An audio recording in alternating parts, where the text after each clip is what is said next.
किसी गांव में एक बूढ़ा धनी जमींदार रहता था। उसके 2 बेटे थे। दौलत काफी थी। उसने सोचा कि अब शायद मैं इस दुनिया में कुछ ही दिनों का मेहमान हूँ। अतः सारा धन अपने दोनों बेटों में बराबर बांट दिया। कुछ दिनों बाद वह बीमार पड़ा। उसने दोनों पुत्रों को बुलाकर कहा, मेरा अंत समय निकट है। कारोबार का ध्यान रखना। मेरी 2 बातें हमेशा याद रखना। पहली, घर से जब काम पर जाना हो तो छाया में जाना और छाया में लौटना।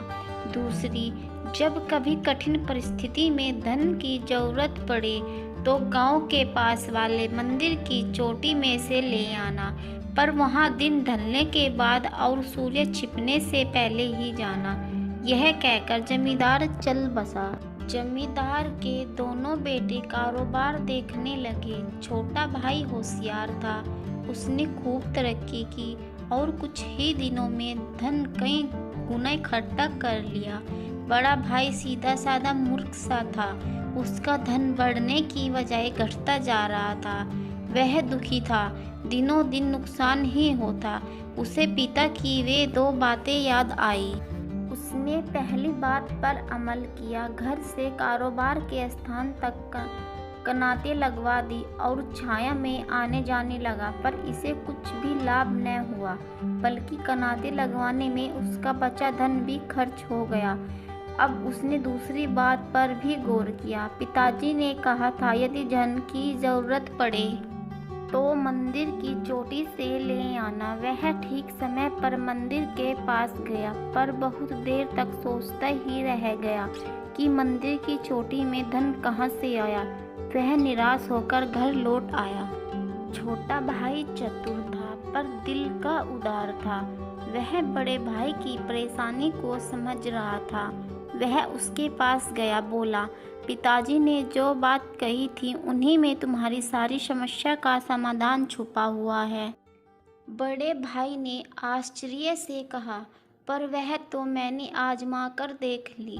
छोटे भाई ने हंसकर बताया, छाया में आने जाने का मतलब कनाते लगवाकर आना जाना नहीं है, बल्कि यह कि सुबह काम पर निकलो तो सूर्य उदय होने से पहले निकलो और सूर्य डूबने के बाद यानी अंधेरे होने पर लौटो। इससे तुम कारोबार को पूरा समय दे सकोगे और लाभ ही होगा। अच्छा, दूसरी बात का अर्थ था, अभी तो मुझे धन की बहुत ज़रूरत है। बड़ा भाई उत्सुकता से बोला, वह भी बता दूंगा, मेरे साथ चलो मंदिर। मंदिर के पास जाकर छोटे भाई ने हाथ के इशारे से बताया, मंदिर की चोटी की परछाई इस वक्त शाम कहाँ पड़ती है। उसने तुरंत जवाब दिया, कुएं में। बस इतनी सी बात तो थी। कुएं में धन गड़ा है और क्या। बड़ा भाई खुशी से झूम उठा। खुदाई करा के धन निकाला। उसका कारोबार फिर चल पड़ा, पर अब वह बीच बीच में छोटे भाई से सलाह लिया करता था। प्रिय दोस्तों, आपको ये हमारी कहानी कैसी लगी? कहानी अच्छी लगी तो वीडियो को लाइक कीजिए और रोज़ नई अच्छी कहानी देखने, पढ़ने और सुनने के लिए हमारे चैनल को सब्सक्राइब कीजिए और वीडियो को लाइक कीजिए। धन्यवाद।